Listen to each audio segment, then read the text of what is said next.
Om Swastiastu, Ibu. Om Swastiastu. Perkenalkan, nama saya Nikada Intan Kristina Dewi.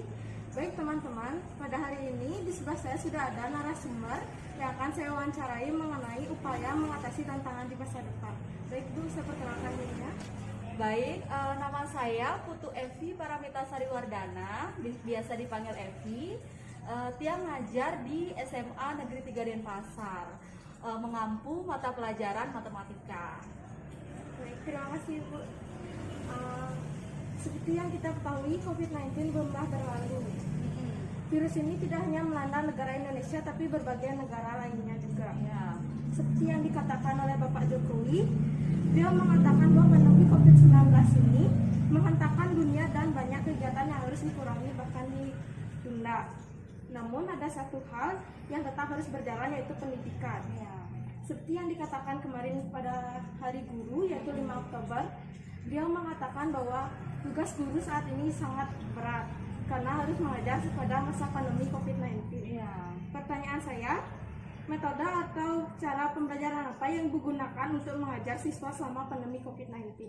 Nah, sebelum ke sana kan sekarang nih sebelumnya itu ada masa peralihan ya, dari pembelajaran biasa yang kita tatap muka, ketemu sama siswa di kelas, di sekolah, ada interaksi dua arah, tiba-tiba langsung sekian bulan, ini udah ada 9 bulan hampir mau setahun, kita belajar tanpa bertemu, tanpa ada komunikasi dua arah, memang bisa melalui Zoom, aplikasi Webex dan lain sebagainya. Tapi kan berbeda dengan kita bertatap muka langsung ya. Jadinya disinilah peran guru gimana caranya cepat beradaptasi di masa pandemi ini. Nah, kebetulan di SMA 3 itu kita para guru-guru diperkenankan untuk menggunakan aplikasi daring, misalkan ada Google Classroom, kemudian kita bisa membuat video pembelajaran di YouTube. Jadi kita buat video pembelajaran di rumah, kemudian kita upload ke YouTube, nanti kita share di Google Classroom, anak-anak bisa belajar dari sana. Nah, kemudian soal-soalnya juga kalau ada siswa yang belum mengerti, kita langsung bisa via live chat, atau kita chat via WA, kemudian bisa juga di Google Classroom kan sudah ada kolom komen. Di sana misalkan siswa belum, Bu, saya belum mengerti yang ini, nah langsung kita balas di sana. Tapi hal itu masih banyak ada kekurangan gitu ya. Jadi metodenya adalah metode daring yang digunakan. Jadi berbagai macam metode daring seperti yang saya katakan tadi, ada Google Classroom, YouTube, kemudian WhatsApp, ada Webex, ada Zoom dan lain sebagainya. Baik, di sini peran Ibu sebagai guru sangatlah penting, di mana Ibu dituntut untuk mampu menyiapkan siswa yang nantinya mampu menghadapi tantangan di masa depan. Pertanyaan saya, apakah menurut Ibu Indonesia mampu menghadapi tantangan di masa depan seperti iptek, lalu informasi yang semakin cepat dan lain sebagainya? Ya. Kalau menurut saya bukan masalah mampu atau tidak, tapi harus ya, kita harus mampu. Seperti banyak yang dikatakan oleh seperti tadi di awal dikatakan oleh Presiden Jokowi, kita harus mampu, kita harus berlari, kita nggak bisa berjalan merangkak, sedangkan negara-negara maju yang lain sudah berlari. Jadi kita harus mengimbangi itu, mau tidak mau kita harus kejar supaya apa? Supaya bisa mengimbangi juga perekonomian, kesejahteraan masyarakat, pendidikannya juga, dan segala aspek yang ada yang mendukung itu. Baik, Ibu sebagai seorang guru, menurut Ibu upaya apa saja yang dapat Ibu lakukan di sekolah tempat Ibu mengajar untuk mengantisipasi tantangan di masa depan seperti globalisasi, iptek, dan arus informasi yang cepat ya?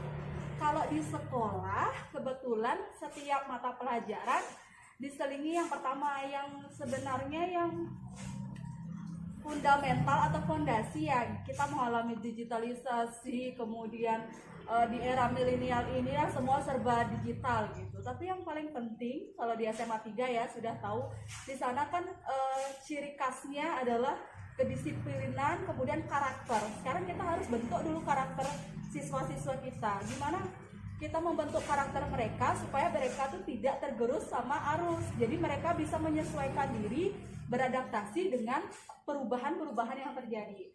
Kan yang semua yang terjadi setiap hari, setiap detik ada perubahan ya. Jadi kita membentuk karakter siswa kita, gimana caranya dia bisa beradaptasi dengan perubahan itu. Kemudian yang kedua, di sekolah kita kebetulan itu seperti yang tadi Ibu katakan, ada namanya mapel kewirausahaan. Nah, di sana diajarkan dia gimana caranya membuka peluang, mencari peluang. Jadi diajarkan kalau dulu kita di zaman-zaman ibu sekolah kan, ayo kita jadi pegawai, kita bekerja di salah satu kantor, kita menjadi karyawan, kan seperti itu. Nah, sekarang sudah berbeda orientasi kita. Jadi kita ajarkan bahwa ayo buka usaha, buka lapangan pekerjaan, cari peluang, kemudian diimbangi dengan digitalisasi yang seperti yang dikatakan tadi. Seperti itu. Baik, Bu. Seperti yang Ibu katakan tadi, Ya. sangat sulit dan tentu tidak efektif mengajar lewat daring. Ya. Upaya apa yang dapat Ibu lakukan untuk menyiapkan siswa Ibu menjadi sumber daya manusia yang bermutu dan mampu menghadapi tantangan di masa depan? Oke. Nah, berbicara masalah kesulitan, tentu saja belajar dengan normal terjadi di sekolah bertatap muka dengan pembelajaran daring, tentu saja kita tidak bisa membedakannya ya, karena itu sangat jauh sekali. Karena kalau kita bertemu, kita ada chemistry, kita ada bertatap muka, permasalahan langsung bisa diselesaikan. Nah, di daring ini walaupun banyak sekali kesulitan, tapi itu yang harus kita selesaikan, karena mau tidak mau kita harus melakukan itu kan di masa ini. Jadi kita tidak bisa melakukan pilihan lain. Nah, caranya adalah mengatasi kesulitan itu dengan melakukan inovasi-inovasi. Misalnya kalau siswa cuma dikasih PowerPoint saja, dia kan membaca, apalagi matematika, otomatis itu tidak akan bisa langsung memahaminya. Nah, dengan cara yang lain, inovasi yang bisa kita bisa buat video di rumah, kita buat alat peraga, kemudian kita upload di YouTube. Jadi setidaknya ada visual yang bisa ditonton sama siswa, jadi akan lebih mengerti dia gitu. Baik, terima kasih Bu atas waktunya dan terima kasih banyak karena telah mau menjadi narasumber saya pada wawancara hari ini. Mungkin untuk menutup video kali ini ada saran atau motivasi yang ingin Ibu sampaikan kepada anak muda di luar sana agar mampu menghadapi tantangan di masa depan dan berpikir maju. Ada pesan yang akan Ibu sampaikan kepada anak-anak terutama ya. Yang pertama itu yang harus kalian pegang adalah karakter. Gimana kalian membangun karakter kalian? Sehebat apapun kalian, sepintar apapun kalian, secerdas apapun kalian, kalau karakter kalian jelek, karakter kalian tidak bisa mengimbangi teman-teman yang ada di sekitar kalian, kalian tidak akan berhasil. Tapi kalau kalian mempunyai attitude yang bagus, karakter yang baik, kemudian karakter yang kuat, dan mempunyai keunikan di dalam diri kalian, pasti kalian akan berhasil. Terima kasih Bu. Iya, sama-sama. Baik teman-teman, semoga informasi yang diberikan oleh Ibu Guru Evi bisa bermanfaat bagi kalian yang menonton video ini. Saya akhiri dengan para Santi.